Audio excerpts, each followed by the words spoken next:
يا رب العالمين الله الله صل على طه الأمين الله الله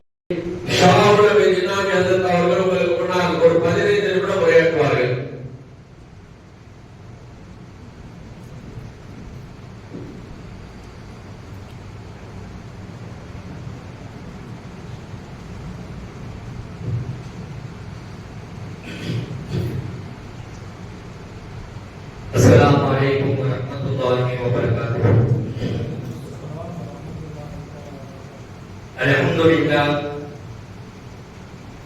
Alhamdulillah rabbil alamin wal aqibatu lil muttaqin. Wassalatu wassalamu ala nabiyil mursalin wa ala alihi wa sahbihi ajma'in. A'udzu billahi minasy syaithanir rajim. Bismillahir rahmanir rahim. وما أرسلناك إلا رحمة للعالمين صدق الله العليم.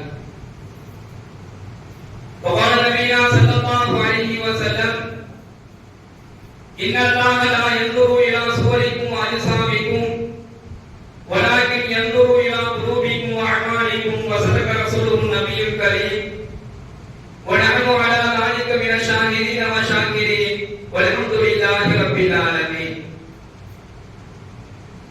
பெருகி வரும் கருணையினால் இப்பேருலகை காத்து வரும் மறையடித்த எல்லா வல்ல இறைவனுக்கு மாபெரும் புகழ் அனைத்தும் உண்டாவதாக.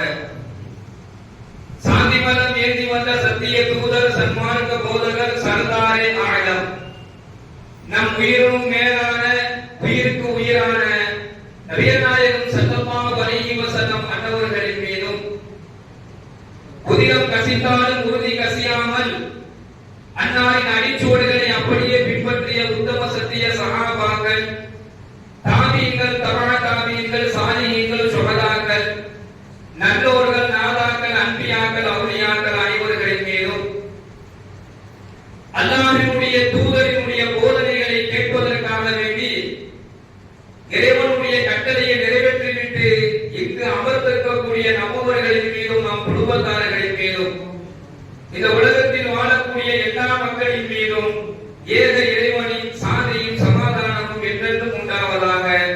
ஆமீன் ஆமீன் யா ரப்பல் ஆலமீன். கண்ணியத்திற்குரிய அல்லாஹ்வின் நல்லடியார்களே, சகோதரர்களே, நபிகள் நாயகம் ஸல்லல்லாஹு அலைஹி வஸல்லம் அன்னவர்களுடைய அவர்கள் பிறந்த இந்த மாதத்திலே அவர்களுடைய சிறப்புகளை பற்றி தொடர்ந்து உலகம் முழுவதும் பேசப்படுகின்றது. இது ஒரு பெரிய ஒரு வரலாறு. இந்த வரலாறு இந்த உலகத்தில் எந்த தலைவனுக்குமே கிடைக்க. உலகத்தில் எத்தனையோ தலைவர்கள் தோன்றியிருக்கின்றார்கள். இன்னும் சொல்ல போனால் கடவுள்களை இருக்கின்றார்கள். உலகத்தில் எத்தனையோ கடவுள்களை தோன்றியிருக்கின்றார்கள். எந்த தலைவருக்கும் இப்படிப்பட்ட ஒரு புகழ் அவர்கள் மறைந்து 1400 ஆண்டுகளை கடந்தும் அவருடைய வார்த்தை இன்னும் சொல்லப்படுகிறது. அவருடைய செயல் இன்னும் சொல்லப்படுகிறது. அவருடைய நடைமுறை இன்னும் சொல்லப்படுகின்றது. அவருடைய ஞாபகம் இன்னும் சொல்லப்படுகின்றது. இந்த நிலை எந்த தலைவருக்குமே இல்லை. அப்படி இருக்குது அப்படின்னு சொன்னா ஒரே ஒப்பற்ற தலைவர் நபிகள் நாயகம் ஸல்லல்லாஹு அலைஹி வஸல்லம் அன்னவர்களுக்கு மட்டும்தான்.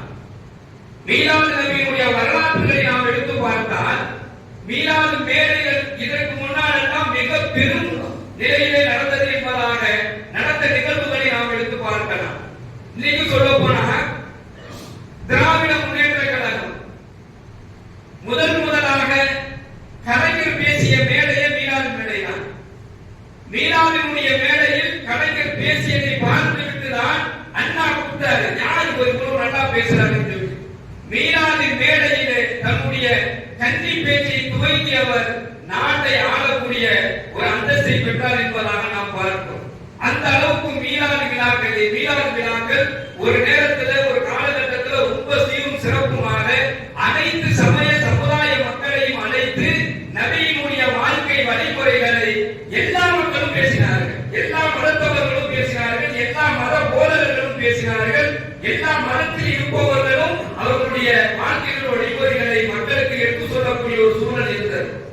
ஆனால் காலங்களிலே இப்பொழுது பார்த்தோம் என்று சொன்னால் மீலாது விழாக்களுக்கு 1000 வகையான எதிர்ப்புகளை நாம் பார்க்கிறோம். மீலாது குர்ஆன் மௌலூத் இன்னும் எந்த அளவிற்கு விஷத்தன்மைகள் உருவாகியிருக்கிறது என்று சொன்னால் இந்த சமுதாயத்தில் மது அருந்துவதை விட மௌலூத் ஓதுவது கொடுமையானது என்பதாக நம் சமுதாய சகோதரர்களை பதிவிடக்கூடிய ஒரு கொடூரத்தை நம்ம பார்க்கிறோம். மது அருந்துவதை விட மௌலூத் ஓதுவது கொடுமையானது என்பதாக நம் சமுதாய சகோதரர்கள் இளைஞர்கள் சொல்றாங்க அப்படின்னு சொன்னா உள்ளத்தில் எவ்வளவு தூரம் மார்க்கத்தினுடைய விஷயத்திற்கு முரண்பட்டு இருக்கின்றார்கள், கொள்கையினுடைய வெறி ஊறி போயிருக்கிறது என்பதை நம்மால் புரிந்து கொள்ள முடிகின்றது. 1000 வகையான பிரச்சாரங்கள் மேற்கொண்டாலும் நபியினுடைய புகழை யாரும் அழைத்து விட முடியாது. காரணம் என்னன்னு சொன்னா அல்லாஹ் அவர்களுடைய புகழை உயர்த்தி விட்டதாக அல்லாஹ்வே கூறுகின்றார். நபியினுடைய புகழை அல்லாஹ் உயர்த்தினார். அத்தகைய பெருமானார் ஸல்லல்லாஹு அலைஹி வஸல்லம் அன்னவர்களை பற்றி பேசக்கூடிய ஒரு சபையில மஜ்லிஸில் நாம் அமர்ந்திருக்கின்றோம். என்னாமல்ல இறைவன் இந்த மஜ்லிஸில் வணக்கத்திற்குரிய மாணவர்களை அல்லாஹ் அனுப்பி வைப்பார். அந்த மாணவர்களோடு நாம் அமர்ந்திருக்கும் பொழுது அல்லாஹ் பரக்கத்தை நமக்கும் வழங்குவார். நம்முடைய பிரச்சனைகளை அல்லாஹ் தீர்த்து வைப்பார். ஒரு மஜ்லிஸை கொண்டு எவ்வளவு பரக்கத்து கிடைக்குதுன்னு சொன்னா எங்க நபியை பற்றி பேசப்படுகின்றதோ, யார் நபியை பற்றி ஸலவாத் சொல்கின்றாரோ எல்லாத்துக்குமே பரக்கத். சொல்லப்படக்கூடிய இடம் பரக்கத் அடைகின்றது. சொல்லக்கூடிய நபர் பரக்கத் பொருந்தியவராக மாறுவார். அதை கேட்கக்கூடியவருக்கு அல்லாஹ்வுடைய பரக்கத் உருவாகிறது. எனவே இந்த மஜ்லிஸை அல்லாஹ் கபூல் செய்து கொள்வானாக. கண்ணியமிக்க அல்லாஹ்வின் நல்லடியார்களே, சகோதரர்களே, நபி அவர்களுடைய குழந்தை பருவத்தை பற்றி பேசி நான் என்னுடைய உரையை நான் முடித்துக் கொள்கின்றேன். முதலாவது விஷயம், இன்னைக்கு ஹஜ்ரத் நபிநாயகம் ஸல்லல்லாஹு அலைஹி வஸல்லம் அன்னவர்களுடைய தந்தையை பற்றி நமக்கு தெரியும். இந்த வரலாறுகளை நாம் தெரிந்து கொள்ள கடமைப்பட்டிருக்கின்றோம். நபியினுடைய தந்தை பெயர் என்ன சொல்லுங்க? நபியினுடைய தந்தை பெயர் என்ன? அப்துல்லா. இவங்க வரலாறுகளை நாம் எடுத்து பார்க்கலாம். நாயகம் ஸல்லல்லாஹு அலைஹி வஸல்லம் அன்னவர்களை அப்துல்லாவிற்கு அல்லாஹ் ஏன் குழந்தையா கொடுத்தான் அப்படிங்கறத நம்ம சிந்திச்சு பார்க்கணும். அல்லாஹ்வுக்கு வேற யாருமே இல்லையா? அப்துல் முத்தலிப்ங்கிறவருக்கு 10 ஆண் பிள்ளைகள் அல்லாஹ் கொடுத்திருந்தான். 10 ஆண் பிள்ளைகளை 4வது மகனாக அப்துல்லா அவர்கள் இருக்கின்றார்கள். இப்ப இந்த 10 ஆண் பிள்ளைகளை வேற யாருக்காவது அல்லாஹ் பெருமானார் ஸல்லல்லாஹு அலைஹி வஸல்லம் அன்னவர்களை பிள்ளையாக கொடுத்திருக்கலாம். ஏன் அல்லாஹ் அப்துல்லாவை தேர்ந்தெடுத்தான்? என்ன காரணம் என்பதை அந்த வரலாறுகளை நாம் எடுத்து பார்க்கும் பொழுது ரொம்ப அழகாக இமாம்கள் எழுதுகின்றார்கள். முதலாவது விஷயம், அந்த 10 ஆண் பிள்ளைகள் இருக்கிறாங்கல்ல, அப்துல் முத்தலிப் 10 ஆண் பிள்ளைகள் இருக்கிறாங்கல்ல, அந்த 10 ஆண் பிள்ளைகள்ல 4வதாக இருக்கக்கூடிய அப்துல்லா மீதம் இருக்கக்கூடிய 9 நபர்களை விட மிகவும் அடுத்தவர்களுக்கு கண்ணியம் கொடுக்கக்கூடியவர், அவரும் கண்ணியமானவர் என்பதாக வரலாற்றில் எழுதுகிறார். முதல் தகுதி அப்துல்லா அவர்களுக்கு இருந்த முதல் தகுதி என்ன அப்படின்னு சொன்னா, அவர் கண்ணியமானவர். அவர் மட்டும் கண்ணியமானவர் அல்ல, மற்றவர்களுக்கு கண்ணியம் கொடுப்பதில் முதன்மையானவர். யாரிடத்திலும் என்ன செய்ய மாட்டாங்க, கண்ணியம் குறைவாக அவர் நடந்து கொள்ள மாட்டார் அப்படின்னு அவர்களை பற்றி சொல்லப்படுகின்றது. இரண்டாவதாக அவர்களுடைய அடையாளத்தை பற்றி சொல்கின்றார்கள். அவருடைய அடையாளம் சொல்லும் பொழுது ஒழுக்கமுடையவர் என்பதாக எழுதுகின்றார்கள். அவரிடத்தில் ஒழுக்கங்கள் இருந்தது. எப்படி கண்ணியம் இருந்ததோ அதே போல தன்னுடைய செயல்ல, தன்னுடைய சொல்லுல, தன்னுடைய வார்த்தையில ரொம்ப ஒழுக்கமாக, ஒழுக்கத்தை பேணி நடக்கக்கூடியவர் என்பதாக அவரை பற்றி சொல்கின்றார்கள். மூன்றாவதாக சிறந்த பண்புடையவர். நபிநாயகம் ஸல்லல்லாஹு அலைஹி வஸல்லம் தந்தையுடைய 3வது அடையாளமாக எழுதுகிறார்கள். அவர் என்ன செய்தார்? சிறந்த பண்புடையவர் என்பதாக சொல்கிறார்கள். அழகிய தோற்றமுடையவர். இதெல்லாம் தாண்டி தன்னுடைய தந்தைக்கு ரொம்ப பிரியமானவர் அப்துல்லா அவர்கள் என்பதாக அப்துல்லா அவர்களுடைய அந்த அடையாளத்தை பற்றி, நற்குணத்தை பற்றி வரலாற்றிலே எழுதுகிறார்கள். இன்னைக்கு ஒவ்வொரு தந்தையும் ஆசைப்படுவது என்ன அப்படின்னு சொன்னா, நம்ம பிள்ளை, என் பிள்ளை நல்லவனா இருக்கணும் தான் நம்ம ஆசைப்படுவோம். ஒவ்வொரு தந்தையினுடைய ஒவ்வொரு தாயினுடைய ஒரு ஆசை என்னவாக இருக்கும் அப்படின்னு சொன்னா, நம்ம பிள்ளை கண்ணியமானவனாக இருக்கணும், நம்ம பிள்ளை ஒழுக்கமானவனாக இருக்கணும், நம்ம பிள்ளை நல்ல சிறப்பு உடையவனாக இருக்கணும். அதைத்தான் நம்ம விரும்புவோம். நம்முடைய பிள்ளையிடத்துல சரியான செயல் இல்லை அப்படின்னு சொன்னா, ஒரு கெட்ட பழக்கம் அவன்கிட்ட இருந்துச்சு அப்படின்னு சொன்னா எந்த தந்தையுமே ஏற்றுக்க மாட்டோம். ஆனா நம்மள்ட்ட எல்லா பழக்கமுமே இருக்கும், இவர்கிட்ட எல்லா பழக்கமுமே இருக்கும். இவர் தொழுக மாட்டார், ஆனா என் பிள்ளை தொழுகணும்னு ஏங்குவார். அவன் எப்படி தொழுவான்? இவர்கிட்ட ஒழுக்கம் என் பிள்ளை ஒழுக்கம் இருக்கணும்னு நினைப்பாரு. அவங்க எப்படி ஒழுக்கம் இருக்கும்? இவர் பெரியவர்களை மதிக்க மாட்டாரு. ஆனா பிள்ளை தன்னை மதிக்க நினைச்சா எப்படி மதிப்பான்? மதிக்க மாட்டான். அங்க என்ன நாம செய்யறோமோ அதுதான் இங்க வித்துகளாக விதைகளாக நமக்கு கிடைக்கும். அப்போ அப்துல்லா அவர்கள் நாயகம் ஸல்லல்லாஹு தந்தை இடத்துல இந்த 4 குணங்கள் இருந்தது. ஒழுக்கம் இருந்தது, பண்பு இருந்தது, கண்ணியம் இருந்தது, மரியாதை இருந்தது. இதெல்லாம் தாண்டி தந்தையுடைய துவா, அப்துல் முத்தலிபுடைய சிறந்த துவா இருந்துச்சு. அந்த காலத்துல அப்துல் முத்தலிப் என்ன செஞ்சிருந்தார் அப்படின்னு சொன்னா, ஒரு நேர்ச்சி செஞ்சிருந்தார். தன்னுடைய பிள்ளைகள் 10 ஆண் பிள்ளைகள்ல ஏதாவது ஒரு பிள்ளையை வந்து என்ன செய்யணும், அதுக்கு பலியிடுகிறேன் என்பதாக ஒரு நேர்ச்சி செஞ்சிருந்தார். பின்னாடி ஸல்லல்லாஹு அலைஹி வஸல்லம் சொல்லுவாங்க, பலியிடப்பட்ட 20 பிள்ளைகளில் ஒருவன் நான் என்பதாக சொல்லுவாங்க. இஸ்மாயில் அலைஹிஸ்ஸலாத்து வஸலாம் இஸ்மாயில் நபி அலைஹிஸ்ஸலாத்து வஸலாம் அவர்களிடம் பலியிடப்படக்கூடிய பேர் பெற்றவங்க தான். அதனால இப்படி சொல்லுவாங்க. இப்ப அப்துல்லா அவர்கள் அவர் நேர்ச்சி செஞ்சிருக்கும் பொழுது அப்ப என்ன செய்யறாங்கன்னா 10 ஆண் பிள்ளைகள் இருக்கிறாங்க. இந்த 10 ஆண் பிள்ளைகள்ல யாரை பலியிடுவது அப்படிங்கக்கூடிய ஒரு குழப்பம் வந்ததுனால சீட்டு எழுதி போட்டார். 10 ஆண் பிள்ளைகள் வரை சீட்டு எழுதி போடுறார். அந்த சீட்டுல யாருடைய பேர் வருதுன்னு சொல்லி பார்த்தா அப்துல்லாவுடைய பேர் வந்துச்சு. அப்துல் முத்தலிபுக்கு அப்துல்லானா உயிர். மீதம் இருக்கக்கூடிய 9 பிள்ளைகள் விட இவர் எந்த பிள்ளையை விரும்புறாரோ, ஆசைப்பட்டாரோ, எந்த பிள்ளைகள் அவருக்கு பாசம் அதிகமா இருக்கு அந்த பிள்ளை வந்து விழுந்துச்சு.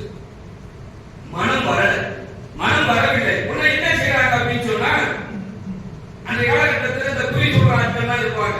அவங்கள்ட்ட போயிட்டு ஒரு குறி சொல்லக்கூடிய ஒரு பெண் இடத்துல போயிட்டு ஒரு ஆலோசனை செய்யறாரு. இந்த மாதிரி இருக்குது, எனக்கு அப்துல்லாவை பலியிடுவதற்கு எனக்கு மனசுல நான் என்ன செய்யணும் அப்படிங்கும் போது அவங்க ஒரு ஐடியா கொடுக்குறாங்க. அந்த குறி சொல்லக்கூடிய அந்த பெண் ஒரு ஐடியா கொடுக்குறாங்க. ஒரு சீட்ல அப்துல்லான்னு எழுதுங்க, இன்னொரு சீட்ல ஒரு ஒட்டகம்னு எழுதுங்க, சீட்டை குலுக்கி போடுங்க. ஒட்டகம் வந்துச்சுன்னா ஒட்டகத்தை கொடுங்க, அப்துல்லா வந்துச்சுன்னா நீங்க அது மாதிரி நீங்க பாத்துக்கிட்டு ஒரு ஆலோசனை கொண்டு வர்றாங்க. எழுதி போடுறாங்க. அப்துல்லாவா ஒட்டகமான்னு சொல்லி போடுறாங்க. அப்துல்லா தான் வருது. மனசு வரல. 2 ஒட்டகம் அப்படின்னு அப்துல்லான்னு எழுதி போடுறாங்க. அப்துல்லா தான் வருது. இப்படியே 2 ஒட்டகம், 3 ஒட்டகம், 4 ஒட்டகம் இப்படியே மாறி கடைசி அவங்க என்ன செஞ்சிட்டாங்கன்னு சொன்னா 100 ஒட்டகம் அப்துல்லா அப்படின்னு ஒரு சீட்டை தூக்கி போடுறாரு. 100 ஒட்டகம் என்பதை கஅபத்துல்லாஹ் தூக்கி போடுறாரு. அல்லாஹ் 100 ஒட்டகத்தை பலியிடுமாறு அந்த சீட்ல என்ன செய்யறான், அவருக்கு அல்லாஹ் காண்பித்து கொடுக்கிறான். கண்ணியமிக்க சகோதரர்களே, அன்னைக்கு அல்லாஹ் அந்த அப்துல்லாவை பாதுகாத்ததுனால நபியுடைய தந்தை என்று சொல்லக்கூடிய ஒரு அந்தஸ்து அவருக்கு கிடைத்தது. காரணம் என்ன அப்படின்னு சொன்னா, சிறந்த பண்புகள் இருந்துச்சுன்னு சொன்னா, நம்ம இடத்துல சிறந்த பண்புகள் இருந்துச்சுன்னு சொன்னா பலவிதமான முசீபத்துகளை விட்டும் பிரச்சனைகளை விட்டும் அல்லாஹ் பாதுகாத்துவான். அப்படி நாம் இந்த சம்பவத்திலிருந்து ஒரு கருத்தை நாம் எடுத்துக் கொள்ளலாம். 100 ஒட்டகமா அப்துல்லாவாகும் பொழுது 100 ஒட்டகம் என்பதாக வந்தது. அதுக்கு முன்னாடி 100 ஒட்டகத்தை பலி கொடுத்து அப்துல்லாவை அல்லாஹ் பாதுகாத்தான். அல்லாஹ்வினுடைய நாட்டம். யாருக்கு அல்லாஹ் யாரை கொடுக்க வேண்டும், இந்த உலகத்தையே ஆட்சி செய்யக்கூடிய ஒரு உன்னத நபி, இறுதி தூதர், இவருக்கு பின்னாடி ஒரு நபியே இல்ல. அப்படிப்பட்ட ஒரு நபியை பெற்றெடுக்கக்கூடிய ஒரு பாக்கியம் அப்துல்லா அவர்களுக்கு அல்லாஹ் வழங்கியதுடைய காரணம் என்னவென்று சொன்னால், ஒழுக்கமும் நேர்மையும் அவரிடத்துல சிறந்த பண்புகளும் நல்ல மரியாதையான குணங்களும் இருந்த காரணத்தினால் அல்லாஹ் தேர்ந்தெடுத்தார். அப்போ என் பிள்ளை நல்லா இருக்கணும், ஒழுக்கமா இருக்கணும், நேர்மையா இருக்கணும் ஒவ்வொரு தந்தையும் நினைச்சா நாம நேர்மையானதை கத்துக்கணும். நாம சரியா இருந்தோம்னா நம்ம பிள்ளை சரியா, நாம சரியா இல்லை அப்படின்னு சொன்னா, நான் பஜருக்கு வராம வீட்டுல படுத்து தூங்குவேன், ஆனா என் பிள்ளையை பஜருக்கு ஏண்டா போடணும் அப்படி சண்டை போடுவேன்னு சொன்னா அது முட்டாள்தனமான வேலை. அவன் திருப்பிக்கிட்டு ஒரு வார்த்தை கேட்டா, நீ என்னையாவது பஜருக்கு நீ போயிருக்கியாடா, என்னைய டெய்லி என்னைய மட்டும் நீ வரட்டும்னு ஒரு கேள்வி கேட்டுட்டா பெரிய அசிங்கம். அப்போ நாம வருவோம், நாம நம் பிள்ளைகளுக்குள்ளான அந்த வழிகளை காட்டும் பொழுதுதான் நாம நம்முடைய குணங்கள், நம்முடைய செயல்பாடுகளை நாம் சரி செய்து கொண்டோம் சொன்னாதான் அல்லாஹ் நமக்கு நம்முடைய பிள்ளைகளுடைய வாழ்க்கையை எல்லாம் பறக்க செய்யும். பிள்ளைகளுக்கு அல்லாஹ்வின் நல்லடியார்களே, சகோதரர்களே, பெருமானார் ஸல்லல்லாஹு அலைஹி வஸல்லம் அவர்கள் பரக்கத்தானவர்கள் என்பது அவருடைய பிறப்பிலே அல்லாஹ் அது அவருடைய பிறப்பிலே அல்லாஹ் நமக்கு காமிச்சு கொடுத்தான். அதாவது அன்னை ஆமினா அவர்கள் பெருமானார் ஸல்லல்லாஹு அலைஹி வஸல்லம் அவர்களை பெற்றெடுக்கிறாங்க. பெற்றெடுக்கும் பொழுது அவர்களுடைய உடலில் இருந்து இமாம்கள் எழுதுகிறார்கள், ஆமினா அவருடைய உடலில் ஒரு பேர் ஒளி ஒன்று வெளிப்பட்டது.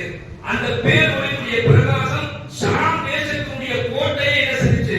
ஜொலித்தது என்பதாக வரலாறு பதிவு செய்யுது. அவங்க பிறக்கும் பொழுது அவர்கள் ஆமினா அம்மாவுடைய உடலிலிருந்து ஒரு பேர் ஒளி வெளிப்பட்டு ஷாம் தேசத்தினுடைய கோட்டையை என்ன செஞ்சுச்சு? ஜொலித்தது என்பதாக சொல்லப்படுகின்றது. கத்னா செய்யப்பட்ட நிலையிலே பெருமானார் ஸல்லல்லாஹு அலைஹி வஸல்லம் பிறந்தார்கள் என்பதாக வரலாறு பதிவு செய்யப்படுகிறது. மஜூசிகள் காலம் காலமாக வணங்கி வந்த ஒரு பெரிய நெருப்பு குண்டம் அன்று அணைந்து விட்டது என்பதாக வரலாற்றில் சொல்லப்படுகின்றது. அது மட்டுமல்லாமல் பெருமானார் ஸல்லல்லாஹு அலைஹி வஸல்லம் குழந்தை பிறந்தவன ஆமினா அம்மா தூக்கிட்டு வந்து அப்துல் முத்தலிபுக்கு அவங்க கையில கொடுத்த உடனே அவர் நேரா காபத்துல்லாஹ்ல கொண்டு போய் வச்சிட்டு அவர் ஒரு பேர் ஒன்று வச்சாரு. முஹம்மது என்பதாக ஒரு பேர் வைத்தாரு. அந்த பேரே ஒரு அதிசயம் தான். காரணம் என்னவென்று சொன்னால் இந்த இவர்களுக்கு முஹம்மது என்பதாக பெயர் வைப்பதற்கு முன்னாடி அரபியர்களுக்கு அப்படிப்பட்ட ஒரு பெயர் யாருமே வைத்ததில்லை என்பதாக வரலாறு சொல்லப்படுகின்றது. எந்த அளவுக்கு அரபியர்கள் பெயர் வைப்பாங்க அப்படின்னு சொன்னா அரபியர்களுடைய பழக்கம் என்னன்னா இன்னைக்கு எப்படி நானும் ஒரு குழந்தை பிறந்துச்சுன்னா ரொம்ப அழகா இருக்கணும், ஸ்டைலா இருக்கணும், சூப்பரா இருக்கணும், அதாவது புதுசா இருக்கணும், பழைய பேர் இருக்கக்கூடாது. இன்னைக்கு தான் பிறக்கக்கூடிய குழந்தைகளுடைய பேர்களை நம்ம லிஸ்ட் எடுத்து பார்த்தோம் அப்படின்னு சொன்னா உதுமான், உஸ்மான், உமர், அபூபக்கர் இந்த மாதிரி பேரை எல்லாத்தையும் ஒழிச்சுட்டாங்க. நம்மளே ஒழிச்சிட்டோம். எல்லாத்தையும் ஒழிச்சுட்டாங்க. கேட்டேன்னு சொன்னா உமருக்கு பேர் வைக்கிறா அதான் பழைய பேர், உஸ்மான் பேர் அதான் பழைய பேர், அபூபக்கர் பழைய பேர், பேரையே ஒழிச்சுட்டான். இப்போ வைக்கிற பேர் தான் பாத்தீங்கன்னா ரெண்டு வார்த்தையில நல்ல நீட்டா டீசெண்டா சூப்பரா அழகா ஒரு பேர் சொல்லக்கூடிய ஒரு சூழல் ஏற்பட்டுருச்சு. இன்னொரு காலத்துல சைத்தானே பிள்ளைக்கு பேர் வைப்பான். இது வரைக்கும் அதான் யாருமே வைக்கல. சைத்தான் அப்படிங்கிற பிள்ளைக்கு பேர் இல்ல, யாருமே வைக்காத பேரை தேடி தேடி கடைசியில சைத்தான்ங்கிற பேரை கூட வச்சுட்டாரு.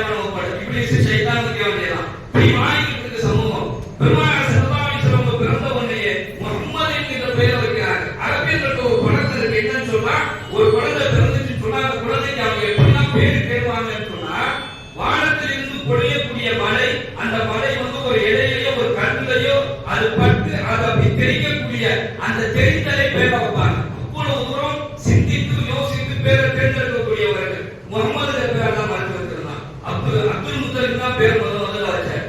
அதுக்கு முன்னாடி அந்த பேர் வைக்கப்படவும் இல்லை. அந்த பேர் வச்சதுக்கு பின்னாடி அந்த பேர் இல்லாத இடமே இல்லை. உலக ஆய்வு அறிக்கையில உலகத்திலே அதிகமாக ஒரு பெயர் வைக்கப்பட்ட ஒரு பேர் இருக்குது அப்படின்னு சொன்னால் அது முஹம்மது என்பதாகத்தான் இன்று வரையிலும் சொல்லப்படுகிறது என்று சொன்னால் அந்த பெயரை அல்லாஹ் பரக்கத்தை வைத்து விட்டான். நாளையும் ஸல்லல்லாஹு அலைஹி வஸல்லம் பிறக்கும் ஒரு பரக்கத்து தான்.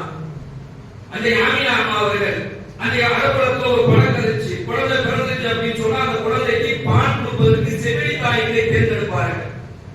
அப்போ செவிலி தாய்கள் மக்கா நகரத்தில் இருக்கக்கூடிய அந்த மக்காவை சுற்றி இருக்கக்கூடிய கிராமங்களில் இருந்து அவங்க எல்லாம் வருவாங்க. வந்து மக்கா நகரத்தில் இருக்கக்கூடிய அந்த குழந்தைகளை என்ன செய்வாங்க? வாங்கி பால் கொடுத்து அதுல அவங்களுக்கு ஊதியம் கொடுக்கப்படும். பெருமானார் ஸல்லல்லாஹு அலைஹி வஸல்லம் பிறந்துட்டாங்க. அப்துல் முத்தலிப் கையில வச்சிருக்காரு. கிராமப்புறத்துல இருந்து எல்லா பெண்களும் வர்றாங்க. அந்த ஹலிமான்னு சொல்லக்கூடிய ஒருத்தவங்களும் வர்றாங்க. இவங்க வரும்போது பல பஞ்சாயத்து வரும்பொழுது ஒரு கிழக்கு ஒட்டகத்தை கூட்டிட்டு வர்றாங்க. அந்த ஒட்டகத்தினால நடக்க முடியல. இந்த அம்மாவுக்கு உடம்புல சத்து கிடையாது, ஒட்டகத்துல பால் இல்ல. இந்த அம்மா மார்புல கூட பால் கிடையாது. அதனால அந்த அம்மா குழந்தைய பட்டினி. இவங்கனால இவங்க கூட வர்றவங்களுக்கெல்லாம் ரொம்ப சிரமம் ஏற்பட்டுச்சு. அவ்வளவு கஷ்டப்பட்டு அன்னை ஹலிமாங்கிறவங்க வந்து சேர்றாங்க. வந்த உடனே வந்து அந்த செவிலி தாயெல்லாம் ஒரு குழந்தையை தேர்ந்தெடுத்து எடுத்துக்கிட்டாங்க. அன்னை ஹலிமாவிற்கு வேற குழந்தையே இல்லை, இந்த குழந்தை தான் இருக்கு. அரபியர்கிட்ட ஒரு பழக்கம் இருக்குது. தந்தை இல்லாத பிள்ளையை அவங்க வாங்க மாட்டாங்க. காரணம் சொன்னா ஊதியம் கொடுப்பாங்களோ கொடுக்க மாட்டாங்களோ சொல்லிட்டு வாங்க மாட்டாங்க. கடைசியா ஏன்னா நபியுடைய தகப்பனா இல்ல, பாட்டனார் தான் வச்சிருக்கிறார். இவர்கிட்ட என்ன ஊதியம் வாங்க முடியும் சொல்லிட்டு அந்த இடத்துல யாருமே போய் வாங்கல. மற்ற பிள்ளைலாம் வாங்கிட்டு போயிட்டாங்க. ஹலிமாவுக்கு வேற வழியே இல்லை. இந்த குழந்தையை எடுத்துதான் ஆகணும். உடனே தன்னுடைய கணவர்கிட்ட அனுமதி கேட்கிறாங்க, இந்த குழந்தையா எடுத்துக்கிட்டுமான்னு. அவருக்கு வார்த்தை சொன்னார், இந்த குழந்தையை கொண்டு நமக்கு ஏதாச்சும் ஒரு நல்ல காலம் போறோம் எடுத்துக்கன்னு சொல்லி சொன்ன உடனே முஹம்மது ஸல்லல்லாஹு அலைஹி வஸல்லம் அந்த குழந்தையை அப்துல் முத்தலிப் அப்படியே ஹலிமா வாங்குறாங்க. வாங்கிட்டதுக்கு பின்னாடி அவங்க சொல்லக்கூடிய சில நிகழ்வுகள் சொல்லப்படுகின்றது. அதுக்கு முன்னாடி கொண்டு வந்த ஒட்டகத்துல பால் கிடையாது, இந்த அம்மாவுடைய பால் கிடையாது. இந்த அம்மா குழந்தையே பட்னியா கிடக்குது. பயங்கரமான பஞ்சம், கஷ்டம், கடுமையான வறுமையில தான் அந்த பிள்ளை அன்னை ஹலிமா அவர்கள் வாங்கினார்கள். நாயகம் ஸல்லல்லாஹு அலைஹி வஸல்லம் அவர்களை மடியில தூக்கி வச்சு அந்த மார்ல பால் கொடுத்ததற்கு பின்னாடி உடல் பால் அப்படி ஒரு பால் சுரந்ததே இல்லை. ஹலிமா அம்மா அவர்களுடைய உடலில் அப்படி ஒரு எனர்ஜி அவங்க பார்க்கல. அவருடைய பெண்ணை குளிச்சு 3 நாட்களாக பால் பிள்ளைக்கு அவங்க அலிமாவுடைய பெண் குழந்தை இருக்கு. அந்த குழந்தைக்கு பால் கொடுத்தா 3 நாள் இரவு பசியிலேயே அந்த குழந்தையை அழுகிறது தூங்கவே இல்லை என்பதாக சொல்லப்படுகின்றது. முகமது அவர்கள் கொடுத்ததற்கு பின்னாடி அவங்க பிள்ளைக்கு பாலை கொடுத்துட்டு அவங்க என்ன செய்யறாங்க, ஒட்டகத்தை கூட்டிட்டு போறாங்க. வரும்போது அந்த ஒட்டகத்தால ஏகப்பட்ட பிரச்சனை இருந்துச்சு. போகும்போது அந்த ஒட்டகம் ரொம்ப வேகமாக ஓடியது. கூட வந்தவங்களா கேட்கிறாங்க, நீ வரும்போது ஓட்டிட்டு வந்த ஒட்டகமா இருக்கு, இதெல்லாம் இப்படி பறக்குதுன்னு சொல்லி கேட்கிறாங்க. அல்லாஹ் அப்படியே மாத்தலாம். சர்வாணீஸ்வரனுடைய கையில வாழ்ந்த உடனேயே எல்லாம் பறக்கத்தாகின்றது. அவங்க கொண்டு வந்த அது மட்டுமல்ல, ஒட்டகத்துல போய் கணவர் பால் கட்டலான்னு போறாரு, மடு ஃபுல்லா பால் நிரம்பி நிக்குது. அவரும் சாப்பிடுறாரு, மனைவி சாப்பிடுறாங்க. பயங்கரமான ஒரு சந்தோஷம் ஏற்பட்டது. அனிமா சொல்றாங்க, நாங்க வீட்டுக்கு போனோம், கடுமையான பஞ்ச காலம். நான் சில ஆட்டு மந்தைகள் ஆடு வச்சிருந்தேன். ஆடுகள் மேய்வதற்கு கூட எங்க ஊர்ல என்ன செய்யல, பசுமையான ஒரு இடம் இல்லாத ஒரு சூழல் இருந்துச்சு. ஆனா ஏன் வீட்டுல இருக்க ஆடு மட்டும் காலையில போச்சுன்னா திருப்பி வீட்டுக்கு வரும் பொழுது வயிறு நிறைய பொழுது திருப்பி வரும். வேற யாரும் இருக்காரு. அதனால அந்த மக்கள் என்ன செய்வாங்கன்னா, அனிமாவுடைய ஆடு எங்க போய் அங்க போய் கொண்டு போய் மேய்க்கலாம் அப்படின்னு கொண்டு போய் விடுவாங்களாம். அந்த அளவுக்கு எல்லாம் பறக்கத்தாக ஆனது. இந்த குழந்தையை நான் கையில் எடுப்பதற்கு பின்னாடி இருப்பதாக அன்னை அனிமா அவர்கள் பதிவு செய்கின்றார்கள். கனிமிக்க சகோதரர்களே, அவங்க பேரிலேயே அவங்க பிறப்பிலேயே இவ்வளவு பெரிய ஒரு பறக்கத்தை எல்லாம் வெளிக்காட்டி விட்டான். அவர்களை பற்றி பேசுவதும் பறக்கத்து தான். அவர்களை பற்றி செலவாத்து சொல்வது, எவ்வளவுக்கு எவ்வளவு அவர்கள் மீது நாம் செலவாத்து சொல்கிறோமோ அவ்வளவுக்கு அவ்வளவு அல்லாஹ் நமக்கு உயர்வை தருவானே தவிர உயர்வை இல்லாத எந்த விதமான பாதிப்புகளையும் அல்லாஹ் நமக்கு தந்திட மாட்டான். மிகப்பெரிய உயர்வை அல்லாஹ் வழங்குவான், கண்ணியத்தை வழங்குவான், வறுமையில் அல்லாஹ் பாதுகாப்பான். கஷ்டம், நெருக்கடி, சுமைகள் எல்லாம் தீர்வதற்கு ஒரே ஒரு வழி சல்லாஹ் சொல்லக்கூடிய செலவாக்கி கொண்டிருக்கிறது என்பதாக வரலாறு நமக்கு நிறைய சொல்கின்றது. எல்லாம் வல்ல இறைவன் நம் நாயகம் ஸல்லல்லாஹு அலைஹி வஸல்லம் மன்னவர்களை பின்பற்றி வாழக்கூடிய நல்ல நசீபை உங்களுக்கும் எனக்கும் நம் சந்ததியருக்கும் அல்லாஹ் வழங்குவானாக. வாய்தா மன்னா அல்ஹம்துலில்லாஹி ரப்பில் ஆலமீன். அஸ்ஸலாமு அலைக்கும் வரஹ்மத்துல்லாஹி